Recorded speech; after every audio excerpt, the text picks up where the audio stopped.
Hello, my delicious co-creators. Lilou here on magnificent in Marseille, south of France, with Dr. Eben Alexander. Hello. Hello, how are you?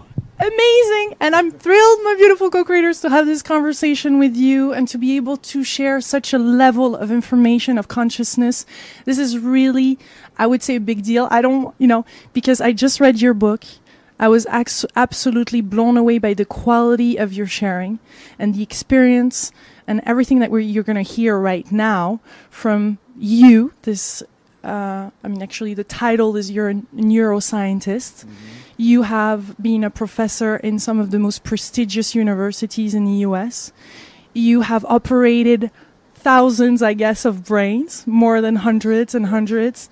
And you had this near-death experience. And you came back. You're now back from it after 7 days in coma. I want to hear all about it. First of all, I heard how much of a success this book is in the US. So we're excited to have you in France. It's becoming a success. It just came out in France. So we're thrilled to have you. I mean, I'm thrilled because I kept on seeing all those interviews, and to be sitting with you today and to have the privilege to spend the next 45 minutes with you and to go in deep details about this love that you felt, about this unity, all of it that actually you were quite skeptic about before. Right. So tell us about this success. Well, to me, after I understood my journey, because initially, as with anyone who has a near-death experience, I was absolutely astonished at the power of it. And yet, of course, my doctors told me, oh, you were very sick. We didn't expect you to survive. You were so sick that your brain was completely wrecked. So you can forget about all those memories. And so at that time, I actually had such amnesia for everything I'd known in my previous life that I bought what they said completely and said, okay, well, it was too real to be real, but I guess maybe there's some clue about consciousness deep inside about that. So initially, I was very skeptical that it could have been anything other than a brain process. And so I sought to explain it as a brain-based phenomenon and was going to write this up as a paper for neuroscientists to help understand that hyper-reality that it can occur deep in a coma state and a near-death experience. And I thought especially in the setting of severe bacterial meningitis that before this illness, I would have told you, leaves no room for any kind of significant experience or memory of experience. And yet I came back with this odyssey, this very rich odyssey fresh in my mind. Yeah. So I had to explain that. I really want to get into this. I was going to ask you, is it a phantasm or is it real? Clearly, you lived this as something very real, very rich, amazing, that you keep on sharing with people. So I really want to see more how, from the perspective of a doctor before, you would have these type of patients. What would you have told them? And what is, in your case, actually not possible you can't validate those things that you were actually telling your patients? Right. Well, before this experience, I had heard a little bit about near-death experiences and such types of journeys, and I was a very conventional brain scientist and believe very much in reductive materialist science, which is if we understand everything there is to know about electrons, protons, neutrons, quarks, photons, their interactions, about physics, chemistry, biology, then in knowing the anatomy and physiology of the human brain, we will naturally come to conclusions about how the brain creates consciousness. And even though we really were not even remotely knowing of the first sentence in that explanation, I had faith before my coma that someday we would discover that. In other words, that the brain creates consciousness and there's nothing more to it. And that, I think, is one of the real beauties of my journey, is that what I finally came to realize after several months of trying to get to the bottom of explaining my journey as a brain-based phenomenon in a very sick brain, mainly thanks to the fact that I had severe bacterial meningitis. It was so severe, it drove me into coma in the first 3 or 4 hours. And in and of itself, the fact of being driven into coma within 3 or 4 hours, and having severe bacterial meningitis gave me about a 10% chance of surviving at the beginning. And given that I did not respond to antibiotics for a while, and that my neurologic condition was so dismal, even at the start, I started with only the most minimal of cortical function when I got to the emergency room, and then very quickly lost that. My brain stem was badly damaged even on that first day. My extraocular movements, the movements of the eyes, were very pathologic. In fact, I had no eye movements after a brief spell. Pupillary responses, all those things were gone. So it was a very severe meningoencephalitis with brainstem damage.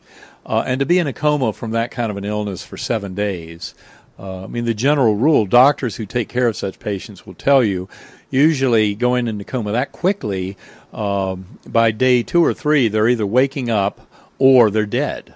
And there's no real middle ground. And so it was kind of unusual to be there on day 6, and I was, they lightened away all the sedation and everything, and there was no significant neurologic function there. And they were at a point of discussing withdrawal of antibiotics because they thought, well, there's no hope for any kind of recovery. By that 6th day, I was down to about a 2 or 3% chance of survival, but no chance of neurologic recovery, nothing significant. And they were basically predicting that at best, I would spend 3 months in the hospital and then the rest of my life in a nursing home requiring chronic care because I would be in a persistent vegetative state, unable to take care of myself. And so when I then started to wake up on day 7, it was a tremendous shock to those taking care of me and to my family and everyone else. And it was not that smooth because I spent the better part of the next 2 days kind of in and out of being conversant, although a little bit crazy, and then having this paranoid, delusional, psychotic event that was very brain-based. It had lots of language in it, as opposed to the incredible rich odyssey I had deep in coma, which certain clues showed me had to happen between days 1 and 5 of my coma, and not on day 7 when I actually started to wake up. But the vast majority of the coma experience happened deep in coma when my neurologic exam showed there was no way to have anything more than the most primitive and rudimentary of experiences, and yet I had this incredible hyper-real odyssey. And little by little, you're starting to converse with your family and the doctors, and you wanted to start to share this experience, and the paranoia had gone. And what do you usually say to a patient that tells you about their near-death experience? Well, before my coma, I would have just reassured them that they were very sick, and that, when the brain is that sick, it does all kinds of crazy things, that it's a dream or hallucination, and that they can just forget about it, go on with their life. And that's what I would have said before coma. And that's why it's so crucial. Probably the most important factor in my story is that I had a very severe gram-negative bacterial meningitis that drove me into coma within hours, and then completely ravaged my neurologic exam to where I had no function of the neocortex. The neocortex is the outer surface of the brain. That's really the part that makes us human. All of our conscious experience, being here with you now, seeing you, hearing the ocean, just appreciating every bit of our being here, my body awareness, and the language that we use, and our understanding, rational thinking, our flow of logical thought, matching all of this against our memories of past experience and trying to make sense of it and modeling the world. All of that depends on the neocortex. All of that depends on the outer surface of the brain. There are other parts of the brain down in the thalamus, which is way down deep in the brain, and then way down in the lower part of the brain, the medulla and what's called the reticular activating formation. That's an ignition system. But the actual rich, elaborate tapestry that each one of us puts together as our model of the world around us, moment to moment, demands that at least some of that neocortex be there, because that's the most powerful calculator in the brain. And you cannot put together an elaborate, complex model of reality in consciousness without having at least some of the cortex working. That's why severe bacterial meningitis over 7 days was just such a powerful argument that this very real experience, more real than even sitting here with you, was something that truly occurred. And it took me months to understand this. But because of such a severe meningitis and the richness of my experience, which was fully formed even when I was waking up, I knew the full extent of where I'd been. And then I wrote all that down in the first few weeks after I came out. And my older son was wise enough to tell me, he was majoring in neuroscience, Eben the Fourth, and he was wise enough to tell me at the very beginning when I was 2 days out of the hospital, don't read anyone else's near-death experience. Don't read any physics, any cosmology. Write down everything you can remember from your own journey. It took me about 6 weeks. I wrote 20,000 words. And during those 6 weeks is when all my family memories, language and family memories, then memories of my education, of physics, chemistry, everything I knew about consciousness, brain, and mind, and all that neuroscience, neurosurgery knowledge, all that came out in layered fashion over those 6 weeks, and especially towards the end as I had gotten to my medical records, reviewing my scans, realizing, wait a minute, the exams on this patient, the lab results with, for instance, the sugar level in the fluid around my brain and spinal cord, normally 60 to 80. In severe bacterial meningitis, that sugar level, glucose, would go to 20. In my case, it went down to 1. And with all the diffuse damage showing up on the scans, showing that my entire neocortex was affected, I came to realize, no, this could not have happened in this brain. This patient was far too sick to have any kind of experience like that. In fact, I would bet they would have no experience, and certainly not remember any experience. It's a miracle.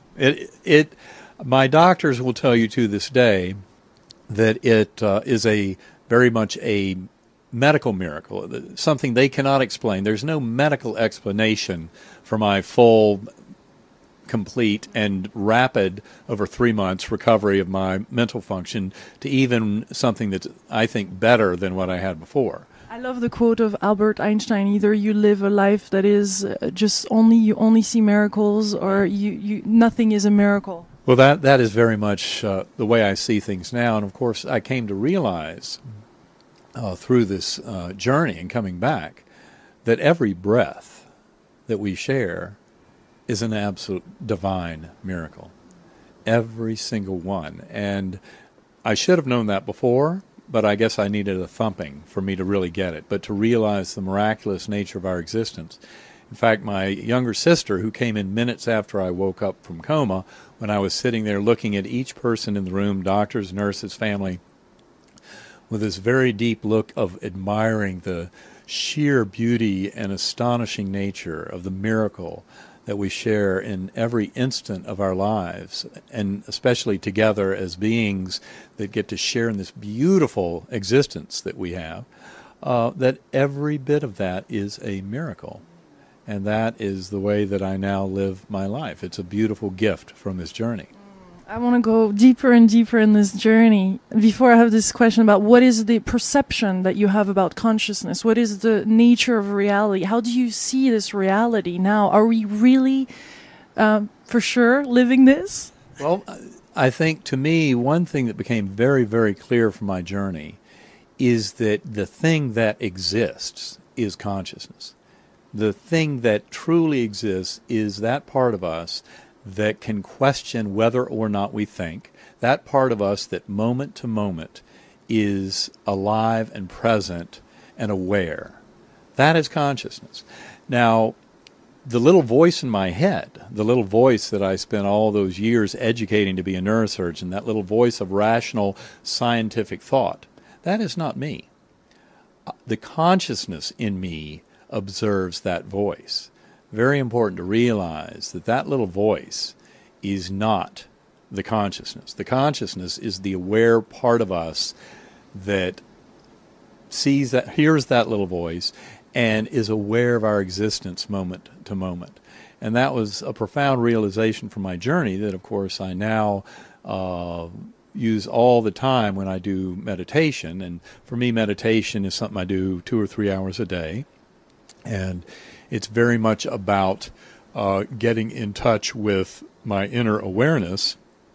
I might use that little voice in my head to make a request, state an intention on the way in, state gratitude, profound gratitude for this existence, but then that little voice must be quiet, because then I go into deeper and deeper meditation.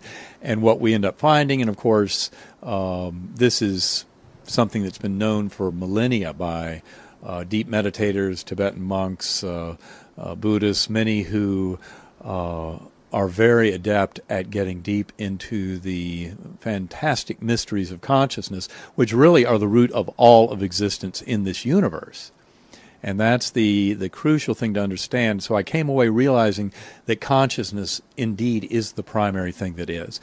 And to cut to the chase, I would say that all of our consciousness at deeper levels becomes one consciousness. And we, in fact, through meditation, centering prayer, through a gift of desperation, there are many ways for us to get in touch with that oneness of consciousness that at its very core is one with the divine, with the infinitely powerful, infinitely knowing, deeply personal, and all-loving divine within each and every one of us. And that is through our own consciousness. And that's where the answers to all of this lie.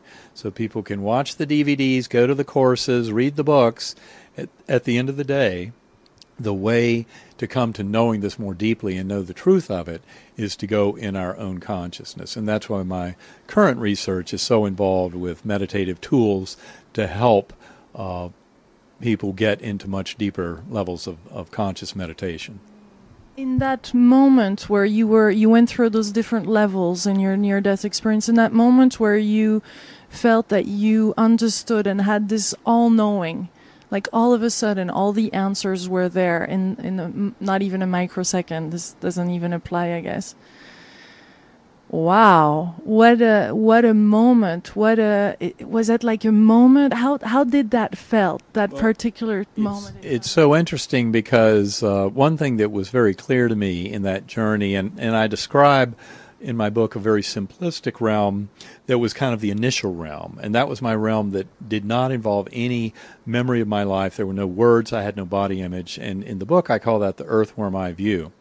And it was very kind of monotonous and sounds a bit foreboding when I discuss it, but when I was there, especially since I did not remember anything of my existence before, I simply accepted it for what it was. It's very different than any other near-death experience. It's different from some, but especially when you go back, you find that that is often present in some of the deeper transcendental near-death experiences.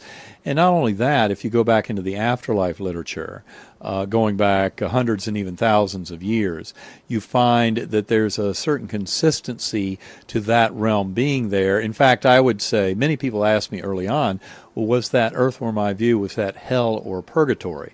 And my initial response was no, it was really not very interactive at all. And it was more like a muddy kind of place where you murky, underground, like roots, or I literally remember roots or blood vessels that were kind of all around me, and I could sense way off into the distance, even though it was dark and foamy, and occasionally some almost animal-like face would kind of boil up out of it and then go away, kind of a dark side to it all. But you were able to get out of it, and you were able to in an easier and faster way to get out of it, and to which is also, I love to make the parallel, with our regular life too, and the lessons and all that, because obviously we have our moments of despairs, of fears, of total anxieties, yes. But there is a way out to this light, to this very much this pure love. That was one of the most beautiful gifts of this, was when I had been in that lowly realm for a long time, there was this lovely light, a clear, very clear white light that had a kind of a rough surface with these fine tendrils, white and gold, that were streaming off all around it. And it was slowly rotating as it came towards me. And probably one of the most beautiful aspects to it, aside from this lovely appearance, was the fact that it was associated with a perfect musical melody. And those notes so perfect. And this came after a very long time in that coarse realm where all I'd heard was a pounding monotonous, like someone smashing on an anvil, deep underground. And so this lovely melody associated with a spinning clear light was a beautiful gift. And it opened up like a hole in the fabric of that ugly reality. And it was a portal up into this lovely valley, a brilliant, verdant, very fertile, alive valley that was filled with lush greenery. And again, I had no body awareness in this realm, but I was moving up through it because I was a speck of awareness on this butterfly wing. Now, this was not any kind of butterfly you'd find on Earth. It's not one where some entomologist could give you genus and species. But that's the best earthly word I have for this conveyance. And it was moving up into this brilliant valley, up into very bright green. You could see all of this lush, fertile growth going on even as we flew by. And there would be flowers and buds on trees that would open up. And I can remember the perfect, intricate, amazing texture of these very alive flowers and buds that were so clearly fertile and filled with life that they would just open up and unfold and reveal this incredible beauty even as we were flying by. And so all that was going on. And beside me on the butterfly wing, a beautiful girl, absolutely perfect and so lovely. And I could remember her face so well. These high cheekbones, broad smile, high forehead, light brown hair, sparkling blue eyes, and just this deep look of pure love. And it was so intense and beautiful. She never said a word, but her thoughts, and these were not as words, but as concepts. When I wrote this up weeks later, I would write the words, but the concepts very clear. You are loved and cherished dearly forever. You have nothing to fear. There's nothing you can do wrong in this realm, in that spiritual realm. I had nothing I had to worry about. There was nothing I had to get right. That I was deeply loved and cherished and would be cared for and nurtured. And just the love, the pure bliss that came with this love from her, a love so far beyond the love that we feel on earth, whether it's romantic love or it's parental love or filial love, the general love for all of humanity, all of life. All of those loves are in the right direction. But this love that she showed me, purely without conditions, was the purest form and transcended all of the others. And I cannot put into words, I mean, just to even talk about it now just gives me just these shivers of bliss, because it was so powerful and so complete. And in that same setting, I saw these souls dancing below us. I, in my early writing, said they were appeared as peasants, but there was so much happiness and joy and this simplicity in their love, and lots of children playing and dogs jumping, and it was just a beautiful, wonderful, perfectly mirthful existence. And then above us in the sky, these billowing clouds of color against this blue-black deep sky in the background. And then beyond those clouds, these orbs, these brilliant light orbs of spirit beings that were leaving these dazzling trails of golden dust, sparkling. And they were swooping in these formations, and all of that, of the memory of these beautiful arcs, these orbs of light, such pure beings, were sending down wave after wave of these anthems, chants, angelic choirs, hymns, crescendo after crescendo after crescendo, beyond any beautiful music I've ever heard on earth. It was moving to the soul and the heart and the spirit, pure emotional power, the bliss of that intensity of love that was just coming down. And in remembering it weeks later to write it up, it was so confusing, but it was clear that one doesn't see with the eyes and hear with the ears. And at times in this realm, you would become all of what was being shown to me, and I would feel the emotional intensity in other beings as part of the lessons that I was there to learn. And that was so true, especially in seeing those angels, as I call them in my writing, those orbs of light, these pure spiritual beings, were these highly ascended angels. And the music was such an incredible gift, and it was a means of actually moving into higher and higher dimensions in that realm, because immediately on recognizing the beauty of that music, this whole world began to collapse. And what I saw was that realm, and then all of this kind of, I was already in higher dimensional space beyond our four-dimensional space-time here, but that all collapsed down into this tiny little ball, and time itself, the way we see time in this universe, collapsed into a loop or a point. It was just snapped right down. And then there were higher dimensional causality that came into it, really the dwelling place of our souls, where our souls go through so much of the kind of higher soul, lower soul that has to do with our connection through the veil, our veil of not knowing that other side so clearly, but having to go on faith from this side. But on that other side, much more knowing, where we're united with our soul mates.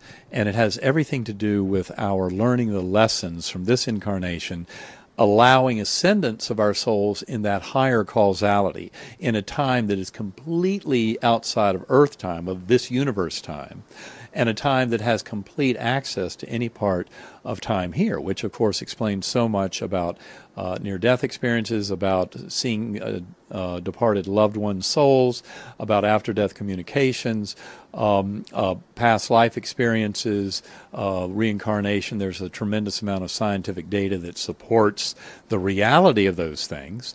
When one takes the time to actually look at the data and realize, oh my gosh, this is real. There's something going on here. And then even to a higher realm, which I call the core, which was the home of that divine, that all-powerful, all-loving, infinitely pure source of the entire multiverse. And in that core realm, this awareness of infinity, far beyond any infinity of these lower realms, infinite inky blackness, but also beside me this brilliant orb of light, of pure light. And there was a sense of the three of us, a very strong sense that there was this divine, all-powerful, all-loving that is certainly in that realm nothing you could see at all. You sensed everywhere throughout that infinity and that eternity, and the orb of light. I even had the sense that the orb of light was like a translator or interpreter. And in my early writings, I thought the source of light was like my beautiful companion on the butterfly wing, who I came to call my guardian angel. And I'm not certain I can make that correlation, but I do know that there was a very strong sense of a triangle in that core realm, of that infinite, all-powerful, all-knowing, and fully creative God, the orb of light, and then my consciousness. But this consciousness was so far beyond an individual human consciousness. It was much more of a consciousness even grander than all of humans and life on Earth, but the far grander cosmic consciousness that we all share. And I was told that the part of me that was this observer, this awareness, this consciousness, was not there to stay. So, in essence, that awareness, some part of it, would be coming back. That I was not there to stay, but in fact, that part of me that still had this attachment all the way down to the Eben Alexander on this earth was to learn many things that they would teach me about love, and how love was the fabric of all the higher dimensions and even was dominant down in these low dimensions, how evil was there to serve as basically a trace impurity that allowed for the manifestation of our free will in this realm, and that is the biggest gift of that all-loving God for us, is loving us so dearly, but still to allow us to have choice and to make choices in this world, to have free will, and that was a huge part of it. And understanding so much more about the physical makeup of space-time consciousness in both, down in this lower dimensional, but also seeing it from that higher dimensional realm of our spirit existence, and how all of that spirit is one at the deepest levels, and of course at the very center becomes one with the divine. But there was so much to all of those lessons, and even about physical makeup of it all. And it's interesting you haven't mentioned the word Om, and I posted this question on Facebook to tell people I was interviewing you, and a lot of questions came up, and one of them was Dr. Alexander used to use the word Om, and now for God. Really, tell us about this. And now you're more using the word God. Why so? Well, because it felt for them and for us that it's beyond the religion and it's another realm. I think it's important to understand that our language, our words, are very limiting. No matter what those words are, they are limiting. They divide, they try to define things and try and provide a false separation. Of course, it's useful in this realm.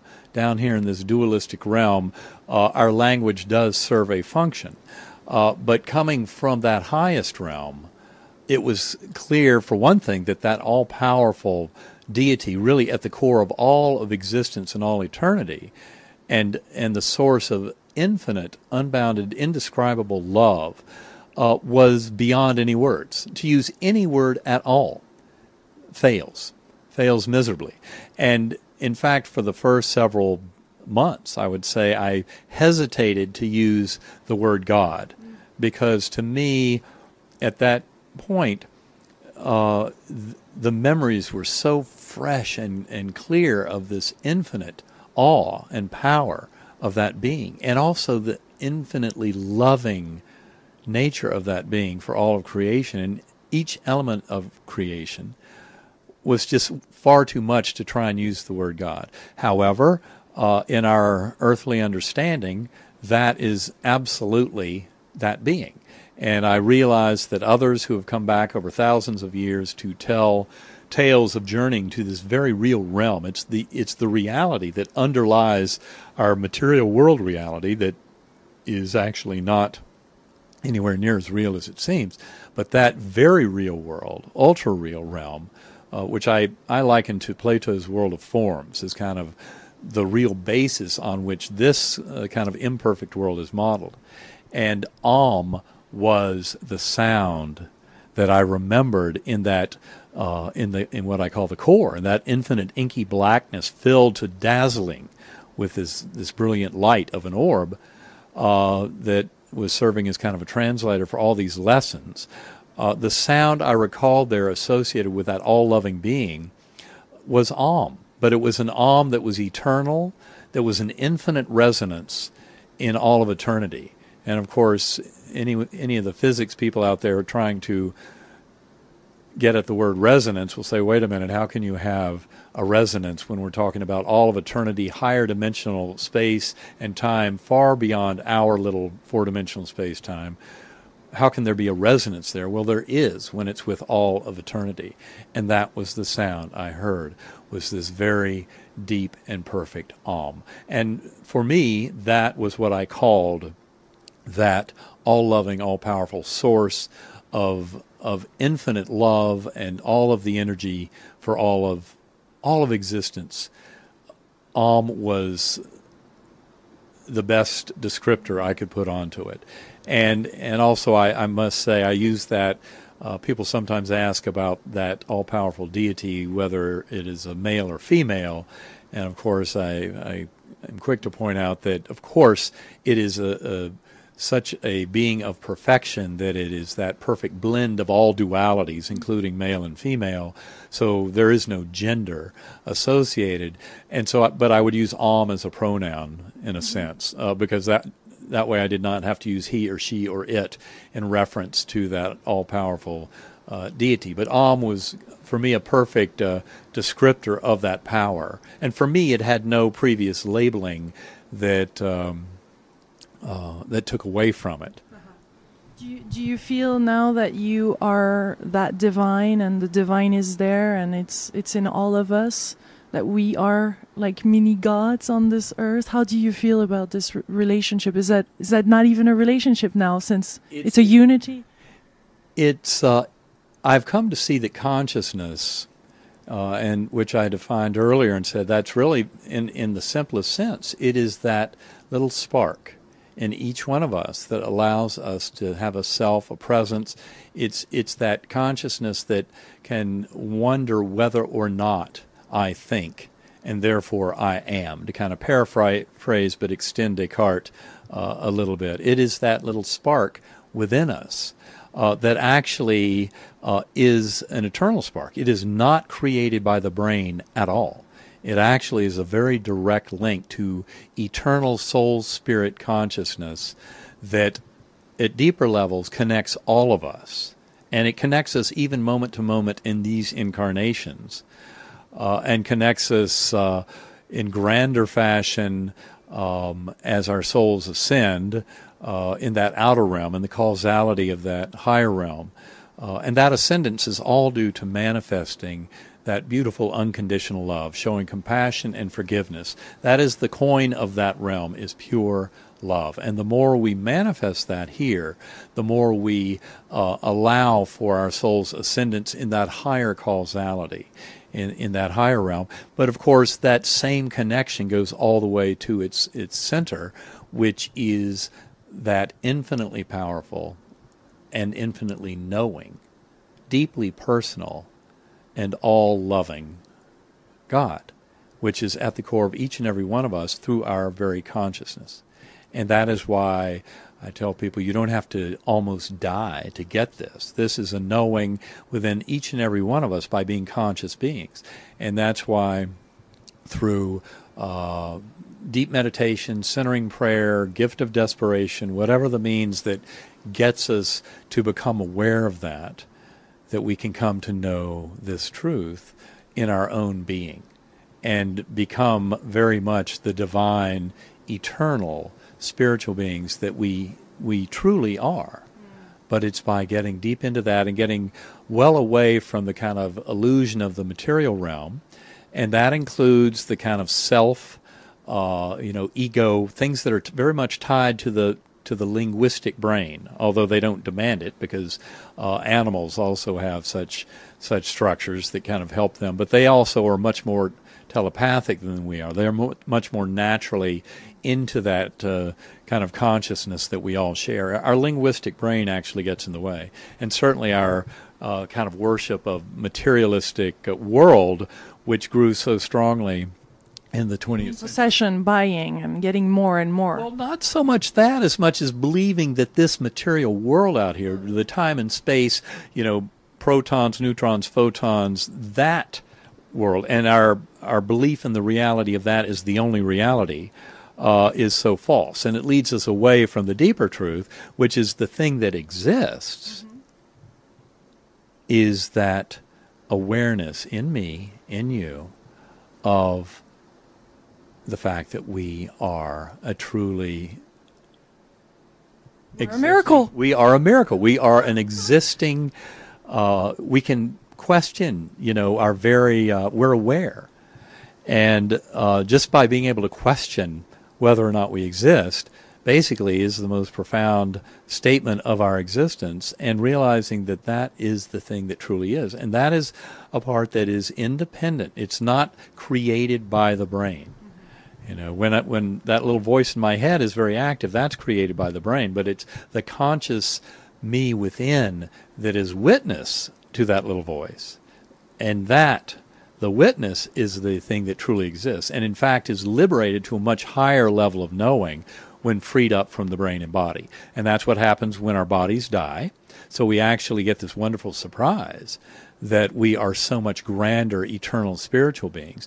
And also the surprise of seeing our connectedness with our loved ones in a much richer fashion, that it is not limited to the little birth to death interval that I used to just think, well, that's all there is to it. So, you might have wishful thinking, but it doesn't affect reality. I now realize that essence of us that is within, that conscious awareness of self, actually becomes much grander when freed up from the body and brain. And then, in fact, we can come to see that ourselves even in this incarnation through deep meditation, centering prayer, various modalities, putting in the work to get into our consciousness and to acknowledge but quiet that little voice that is not truly us, and to go much deeper and find that there is a richness of existence that is eternal, and that is truly who we are. And, of course, it's connected directly to the divine. Could we say that this is a scientific discovery, or at least the biggest discovery that you'll have ever found for yourself? What an experience. I would say... What a change. It changed everything about my life. It changed everything about the way I see things. And now, all of my knowing is much more of a synthesis. It makes much more sense. And things that used to be very mysterious, and certainly in my readings after coma, I went deep into the mystery of what's called the hard problem of consciousness, which is basically that those who study deeply into mind, brain, consciousness, what is it, have come to realize, as opposed to getting closer to writing a big textbook that explains the mechanism of consciousness, they've actually, in the last few decades, gotten much closer to realizing that mystery is so deep that, in fact, there is no way anyone on earth will ever come out with some materialistic explanation of how the brain creates consciousness, because it doesn't. The brain is a reducing valve or filter that actually takes the pre-existing, universal consciousness that at its one core is the divine, is God, and parcels it down into a very limited form that works in us, in the kind of localized here and now, in this illusion. It very much serves a purpose, for those out there who want to trumpet, Darwinian evolution and natural selection, certainly bringing that consciousness down to a level that's limited to a here and now in a physical being serves a wonderful purpose to help towards its survival in the realm, especially over millions of years of looking at all of the threats to survival and the needs for survival. But in fact, luckily, we've kind of transcended some of that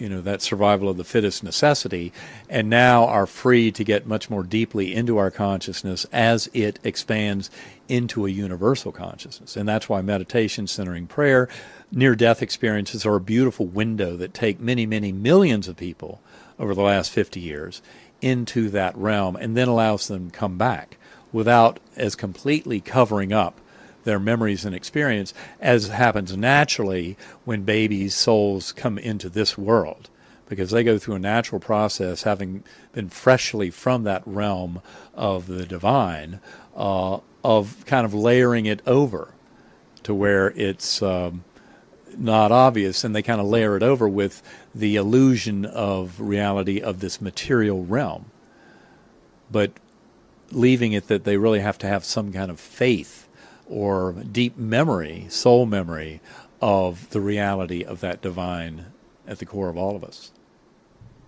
Magnificent. I have, and I know you have, a whole bunch of other questions for you, and I know that you're going now to speak and to meet with the French TV, and we're very, very excited to have you here. And of course, this conversation could go on for hours. It's such a blessing to receive that, and I feel that just by you opening up and having the courage to be yourself and share this, it impacts others with your experience. Of course, I recommend that you read the book. It's a must. I was so caught in it. I lived it. Thank you for doing such a good job at explaining.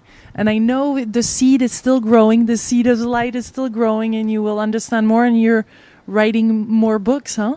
Yeah, I am. I mean, in fact, the manuscript for Proof of Heaven was more than 3 times as long as the current book. And that's because I was writing it to understand it myself. I had to come to something that included everything I know about quantum mechanics, about the quantum enigma, everything I know about consciousness and the hard problem of consciousness, everything I know about the physics of reality, had to come together and make sense in light of everything that I witnessed on my journey. And now with ongoing efforts to uncover more of that through deep meditation, although the core of the journey is something that I knew when I first came back, and that's what I wrote down in those first 20,000 words. So yes, I am working on another book that will bring a lot more of this into the fore.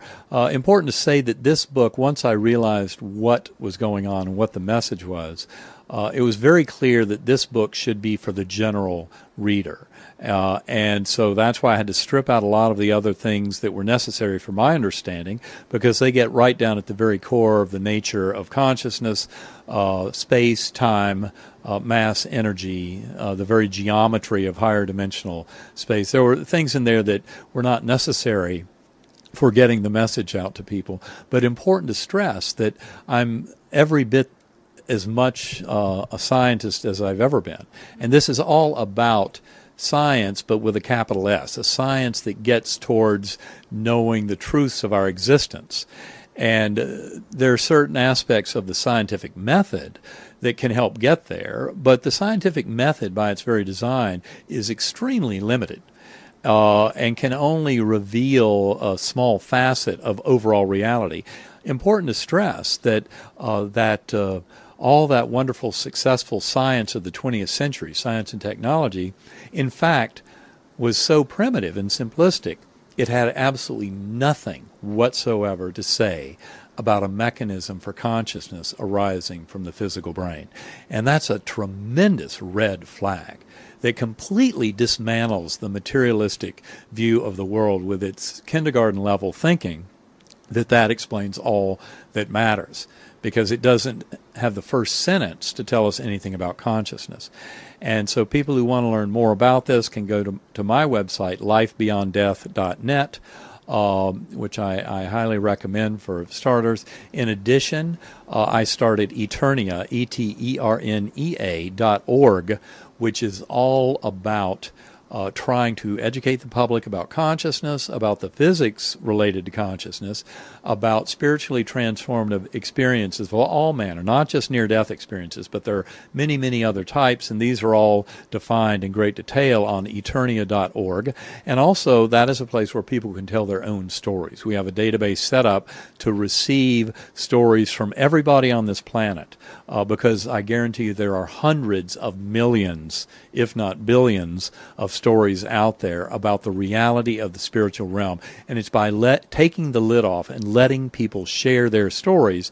And we've constructed the databases very specifically for all the different categories. So they'll be useful for researchers, for physicists, for philosophers of mind, for doctors, nurses, clergy, all those who study and want to learn more about this realm.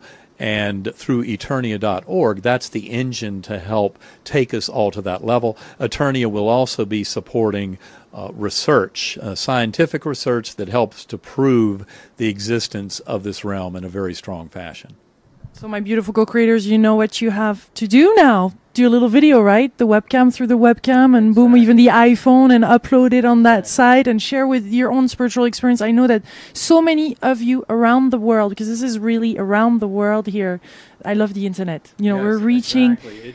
It frees up all of us. Individual souls are given such freedom through the internet. It's such a gift, and that's why we're here to share these things and to tell the world. And this is about all of us being together, because my journey is also one that is about tearing down the boundaries between various religions, because this is all about love, compassion, forgiveness, taking care of each other, because we're all beloved souls. And we are really all one in the deepest core, and that is one with the divine. And it's also about taking down boundaries between religion and science, because those are artificial. And also letting spirituality in its fullest sense blossom fully with religions and with science, because this is all about science becoming much grander in taking us to the deepest truths about the nature of our existence. And part of that is fully acknowledging the infinite loving nature of our one soul spirit that we all share, the essence of our being, that fully transcends any material view of birth to death, and is all about the relationships that we share with each other and with all of life throughout the universe. Throughout the universe, you are love. You are pure love. We love you so much, and we send you lots of beautiful, loving, magnificent, delightful, loving energy from south of France, from Marseille. Yes, from a beautiful, beautiful, I love the ocean crashing waves outside. This is absolutely, and you're all here. We're all together in this, and it's absolutely beautiful. Thank you for sharing this video, guys. Facebook, everywhere. Let's share it. This is really a powerful, I would say it's the most powerful interview I've done. So I thank you for sharing it now and helping it expand and grow throughout the world. Thank you so much, Eben. Thank you so very much for having me. I appreciate it very much. You're a delight. Off, on camera, all of it. I love it. I enjoyed. I can't get enough. Much love. I can't get enough of you too. Bye.